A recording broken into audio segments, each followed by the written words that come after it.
Finally এবছৰৰ পৰা পিছুৱাই থোৱা কাম এটা আমি দুয়ো একলগ হৈ এতিয়া কৰিব ওলাইছো। পিছে ৰাতিপুৱা 7টা বাজিছে আৰু আমাৰ ফ্লেক্সি অৱস্থা দেখিছেনে? গা ধুৱাইছিলে। মাত্ৰ দেউতাকে ধৰিহে গা ধুৱাব পাৰে দেই। আমাৰ দম নাই কিন্তু সেইকাৰণে দেউতাকক পাই একেবাৰে বিচনাত জঁপিয়াই উঠিছে। মানুহজন আহিলে একেবাৰে আৰাম নাই। ল'ৰা ছোৱালী কুকুৰকেইটা লৈ মানে ব্যস্ত।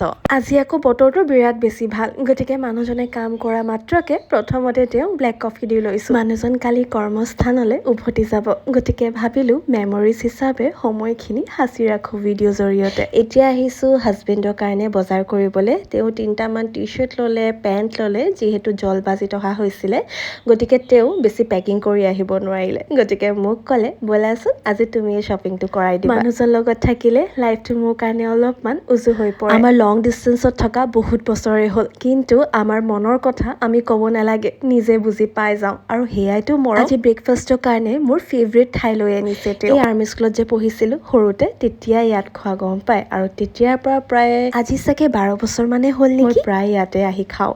আৰু বিয়াৰ পাছততো আপোনালোকে ক'বই নালাগে, মোৰ ভিডিঅ'ত প্ৰায় চাগে দেখিয়ে থাকে। আজি আকৌ আমাৰ দেহা মানুহ অহা নাই দেই, কাৰণ ইমান বেছি ৰ'দ পৰিছিলে, গতিকে দেউতাকে লৈ নাহিলে। ল'ৰাৰ কাৰণে আৰু শাহুৱেকৰ কাৰণে আকৌ পেকিং লৈ আনিছে। যদি ভাল পালে ছাবস্ক্ৰাইব কৰি যাব নাপাহৰিব।